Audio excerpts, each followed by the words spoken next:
Perez, Manny Castillo. They're scheduled to go 8 rounds, and Jimmy Lennon Jr. standing by to introduce the fighters. Jimmy?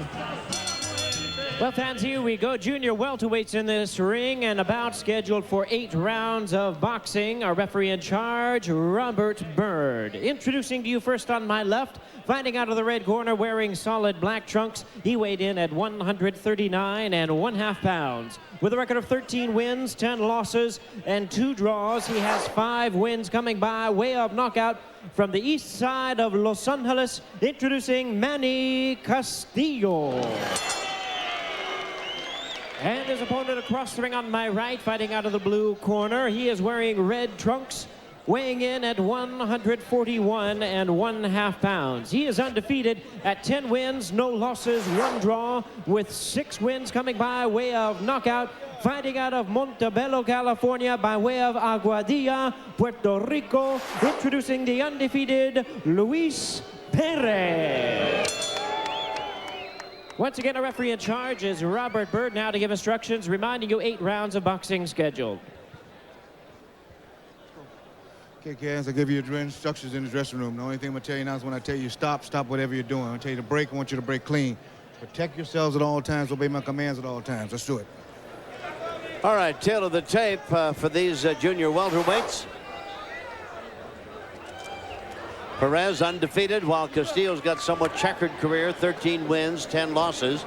He's a year younger and 2 inches shorter than the undefeated Perez, and he is a couple of pounds lighter in the junior welterweight, and actually they are coming out here to fight a scheduled 8-rounder. On the surface, Rich, Perez, who's in the red trunks, and Castillo in the black. It looks like a mismatch if you look at their records. Well, if you just look at the numbers, I will say this about Castillo, and he's coming off of a fairly long losing streak, 6 consecutive fights. He's fought very good competition, however, including fighting Chico Corrales, who is one of the really hot prospects right now, and he stopped in 11 rounds by Corrales, but he also fought Mickey Ward.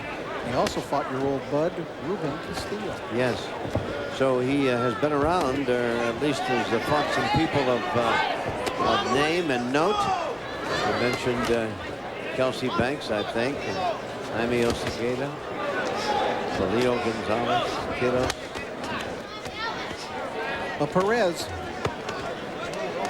his particular ledger is filled with mostly non-entities. That was a really bad foul right away, and Robert Bird is going to warn him. Basically, he just threw his shoulder and a bit of his head into the youngster's body.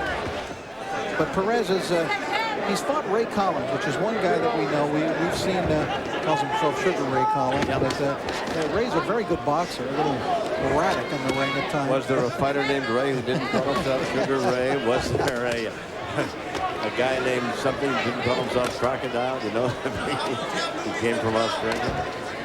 Well, Perez did beat kind of lower level Sugar Ray. Yes. Yeah. Ray Collins, which was a good win, I think. But the only guy really that you would recognize the name in his 10 victories so far. Castillo's in the black trunks and Perez in the red.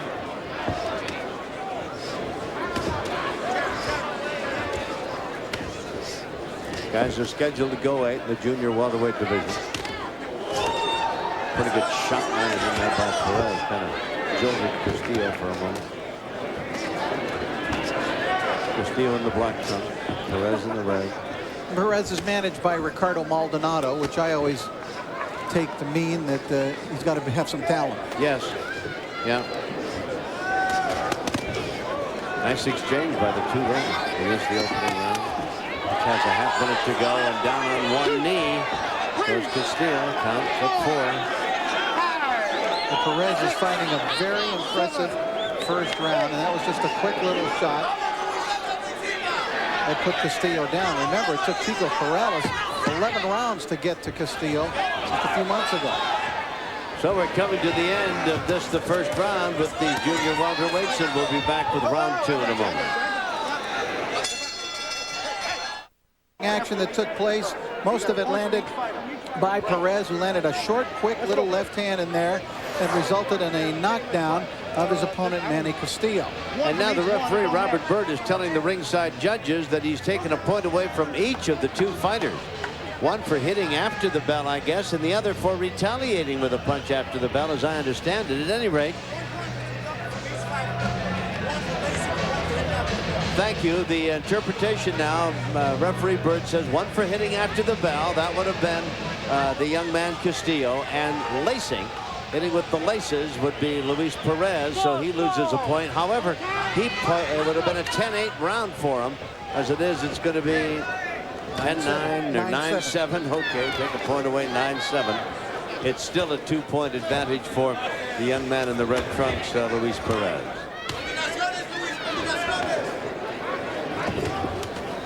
Castillo had a real nice amateur career, Tom. And I think as he turned pro, there was some thought that he could be a real good one. He was 143-7. That's an enormous amateur career. Yeah, very, very good. Won some Golden Glove and Diamond Belt tournaments along the way, and was very successful early in his career. And didn't run into problems until about his 4th year in, when he ran into Juan Torres in State Line, Nevada. He lost the decision there, and 2 fights later lost to Torres again in a rematch. And then things kind of went downhill a little bit for him.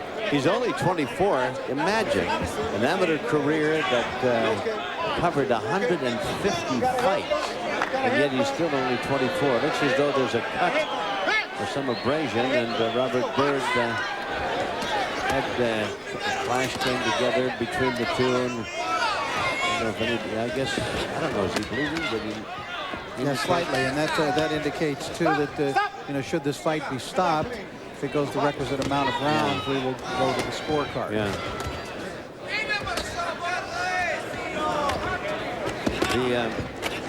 The headbutt portion of it has to be duly noted by the referee, and he has to tell the judges.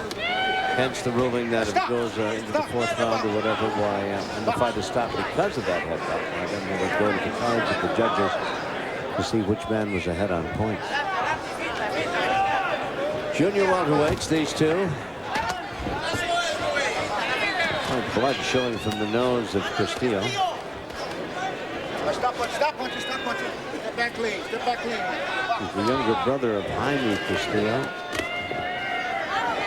I'm very anxious to see what the new year, Tom. This is our last program, but I think the new year, 1999, for boxing, it looks as though it's going to be a very tremendous year, not only for foreign boxing, but boxing all over the world, especially, now that Holyfield Lewis has been made. Tyson is here in Los Angeles. He'll make his announcement of his comeback fight against Franz Botha tomorrow. But Forte and De La Hoya ready to go. We'll see if Juan Manuel Marquez gets that elated shot with Prince Nassim Hamed. A possible Marco Antonio Barrera, Eric Morales fight that could be in the works. I mean, there's really some great possibilities for 1999. And of course, there is the possibility that Tyson may have to go back to jail, whether he has revoked or his parole. And of course, it's up to that same judge in Indiana that sent him away. The interesting days ahead, after losing and then getting his license back, and then all of this on timeline. Could be tough times ahead for the former champion. Round 2 coming to a close. We'll be back in a moment. For round number 3, in between rounds, while Robert Byrd, the referee, was over and telling the likes of Castillo, you're going to get DQ'd, disqualified, if you don't get your act together. And then he walked across the ring and told Perez what he had told Castillo, with an admonition to Perez, and I want you to get your act together as well. Both fighters nodded assent. We'll just see how this goes as they get into round number 3. These are junior welterweights. Perez is undefeated. He's the young man in the red trunks. Castillo started out quite well in the world of boxing, and then has fallen on kind of tough times. His record 13-10. People in his corner were on his case pretty good too about really getting after Perez, but that takes some doing. Perez is a pretty good-looking prospect. Seeing left-handed stance out of Castillo now as he tries something different. Yep. He's been getting outboxed, but they were telling him in his corner, you can outbox this guy. And stop looking at him and posturing, and you see him talking right there. Yep. He's doing things that are displeasing his corner people. Well, one of them might be going southpaw, because Perez just reached in and smacked him with a right-hand lead right in the nose and tried to trickle a bit of claret again.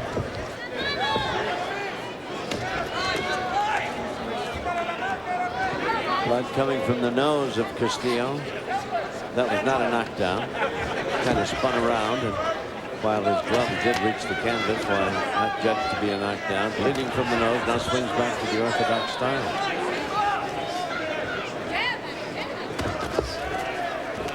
How did you have that? Did you have Goody Espada winning by as many as 8 points on one card? Rick? No, actually, I had him 96-94 at the end of that fight.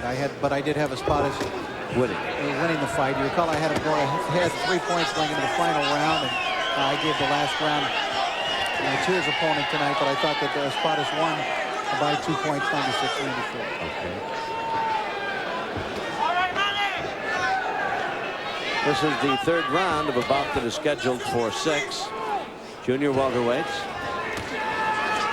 And the face of Castillo becoming smeared with blood now. It's coming from his nose. Perez, the young man in the red trunks, took a pretty good right hand from Castillo. Pretty quiet round after these two guys had been really going after each other with everything except the ring posts. The admonition from the referee, Robert Byrd, to clean up their act seems to have caught on. We're coming to the end of this, the third round. It's scheduled to go 8. We'll be back right after this. In the junior welterweight division, if you were watching in, you saw a woman very much evident in the corner of Castillo. Manager and trainer, that's Urcio Arvizu, who was over there and telling Manny just what she wants him to do, and urging him to go out and do just that, which would be beat Perez, the young man in the red trunks. And she was urging Castillo to push back Perez, try to get him going backwards, and if necessary, push him back, use his strength a little bit. Perez in the red trunks is undefeated. He's 10-0 with 1 draw.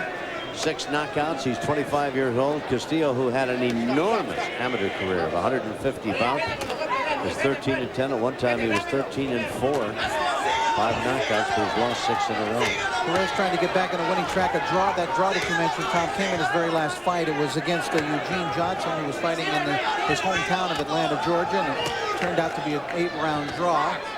So he wants to get a victory here tonight, get right back on the winning way. Are we talking about the basic boxing hometown decision? It's very positive. It is known to happen.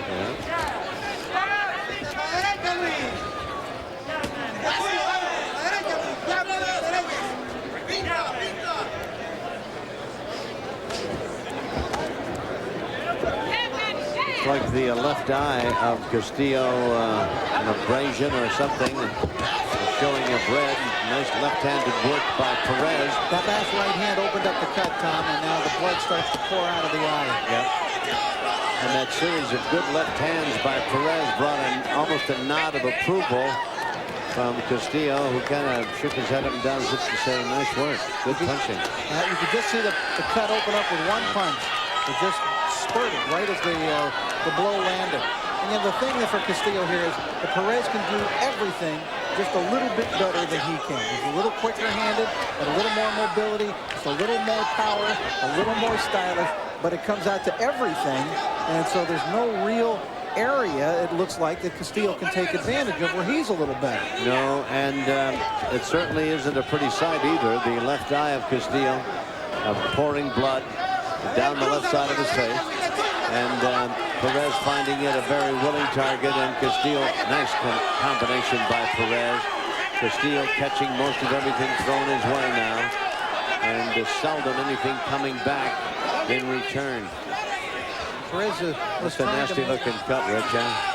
Castillo was trying to move his head a little, move his body, shrug his shoulders either way, but most of the punches were getting through. Yep. Almost anything Perez threw landed. Castillo trying to fight his way back, but Perez clearly having the best of it as they work on it, and the doctors come in the ring at the invitation of referee Byrd. Well, it's a nasty cut, isn't it? We ought to stop this fight. Let's stop this fight. The doctor says, let's stop it. It's a very bad cut.